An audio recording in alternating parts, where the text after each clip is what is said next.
We got three singles this week, but we'll start off by Super by Cordae. Former YBN Cordae dropped YBN, and I was just Cordae because, it's not cool to put three letters before your name anymore.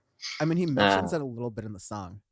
yeah, he does. That's what I thought was funny. I think it's a decent single. I think it's nothing like special or anything, but I think his flow sounds good. His rap's decent, and then yeah, when he mentions the part of YBN, I started dying a little bit.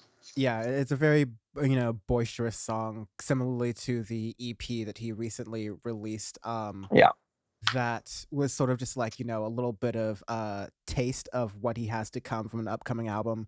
A lot of it in the refrain, he's bragging about how he made, I believe, like $7 million at performing a concert, and it's like, well, last year was 2020 and no one was performing concerts, but I mean, it's still a good feat to be said for someone who's very much in a point of his career where he's like blowing up. He's about to really, really, really blow up, I think, with this next Hmm. project. And I can what else see was I that. going to say? I also realized by watching that documentary about Naomi Osaka on Netflix that Cordae and Naomi Osaka are dating, which I think is just like one of the more hilarious things. It kind of works out when you think of like Naomi Osaka as a tennis player and then Cordae as a rapper.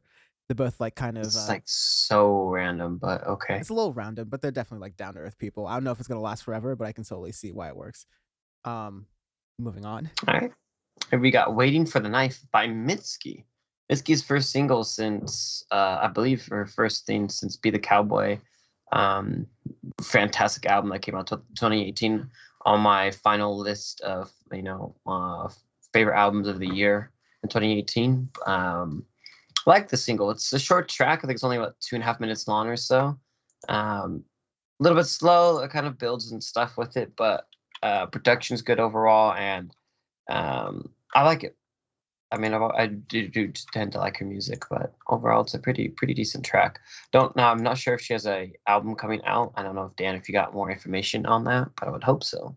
I do not have more information, but I definitely would hope she's releasing more music. She's You really tell like the passion in this. It's a little bit of a slower song, but it still has a lot of energy. It's Mitski's still been good. really good at doing that. Um, Hmm. and yeah, I haven't seen like a major release from her since this. I mean, she's had a couple of like one single, I believe, for like a album or something, for like a sorry, not an album, for like a movie. But Oh yeah.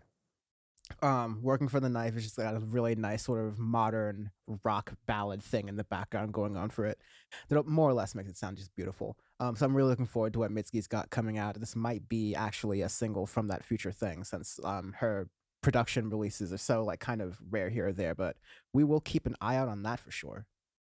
Yes. Yes. And last single, we've got Breathe Deeper, Lil Yachty remix. Um, Breathe Deeper as Tame Impala track, which I really like, and um, Blew us away when we first heard it. When we yeah, reviewed that album on the Slow Rush on so Audioface last Rush. year. Yes, in February of last year, before the world went tits up. But yeah, fantastic track. Really like it.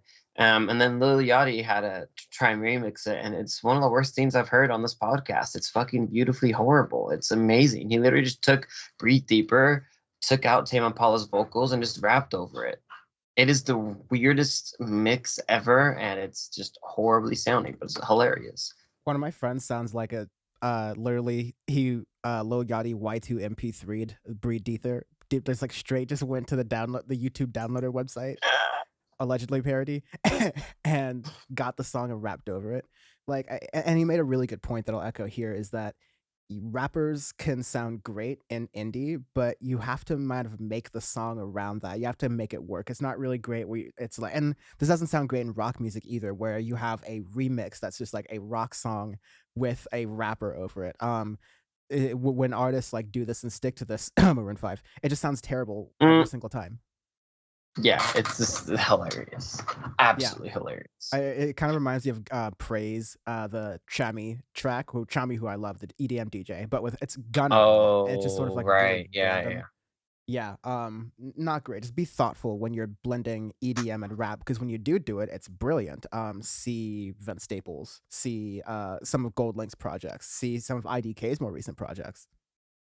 Yes. Ah. Plugs. Yes. 2021 AF playlist. Check that out. It is great. It is big. It is like almost 12 hours long, I want to say. I was looking It's at one of my playlists and I was so like amazed at how many songs there are. But regardless of the length, which I am confirming right now, and we are adding songs 12 hours 44 minutes, so 13 hours almost.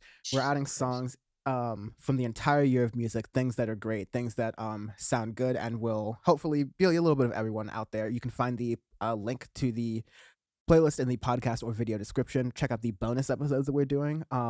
We did a Kendrick Lamar bonus episode. We know Kendrick's going to be dropping any week now, and you can find that at just youtube.com/audiofacepod or anywhere you get podcasts. It's this previous bonus episode, 156 bonus. We've done previous bonus episodes on Caro Bonito, Radiohead, Daft Punk. It's just the entire episode is just this artist going into their past discography and what we expect from them in the future. That really some Yes. of our fun episodes, and we are gonna get back to them. I promise. We just gotta start planning ahead more.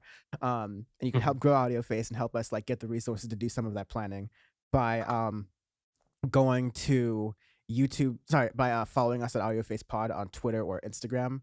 You could follow us at youtube.com/audiofacepod, youtube.com/audiofacepod. All these following and things, it helps us actually grow the show. And these things really help us when we're growing and getting more resources. Power Report, we did an episode last week, half on Canadian politics with Sandy Lovas of Left of the Box. It was a really phenomenal episode. Check it out. And the other half of it had German politics with Sean. So for those of you who want to hear political audio face, you got it for one episode and one episode only. Check that out in the Power Report feed at youtube.com/Dan from the internet. Or at Power Report anywhere you get podcast, and check out Dead Music 666 on Instagram if you're a music producer or someone who's into music or someone who makes audio sound nice. All the episodes of Audioface and Power Report as of late have been mastered by Dead Music Productions. You can find the Dead Music 666 on Instagram whenever Instagram is running and alive. And thank you, Peter, very much for doing all that.